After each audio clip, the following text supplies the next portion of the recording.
Brush করলে উম, অনেকটাই দাঁতের কালারটা হোয়াইটের দিকেই যায়, শেডটা হোয়াইটের দিকে যায়, যাদের একটু পার্পল টাইপের কালার আছে দাঁতে, তাদের জন্য।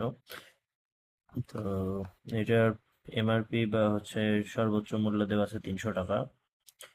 আর এটা একটা ইন্ডিয়ান প্রোডাক্ট, কিন্তু এটা ইম্পোর্ট করা, মানে হচ্ছে ইউনিলিভার কোম্পানি এটা ইম্পোর্ট করেছে।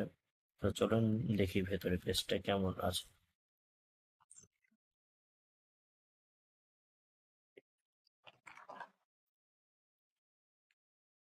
এটা হলো সেই টিউবটা।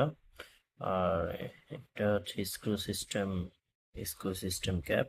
এটা এবার ঘোরালে খোলা যাবে। এবং পেস্টের কালারটাও পার্পল টাইপের এবং একটু গ্লিটারি টাইপের। তো এই ছিল আজকের মিনি ভিডিও। তো ধন্যবাদ সবাইকে, এবং আশা করি সবাই সাবস্ক্রাইব করবেন, কারণ আমার চ্যানেলে মানুষ যেভাবে ভিউ হয় বা মানুষ দেখে, কিন্তু সেইভাবে কোনো সাবস্ক্রাইব নাই। তো আশা করি আপনারা সাবস্ক্রাইব করবেন এবং লাইক দিবেন।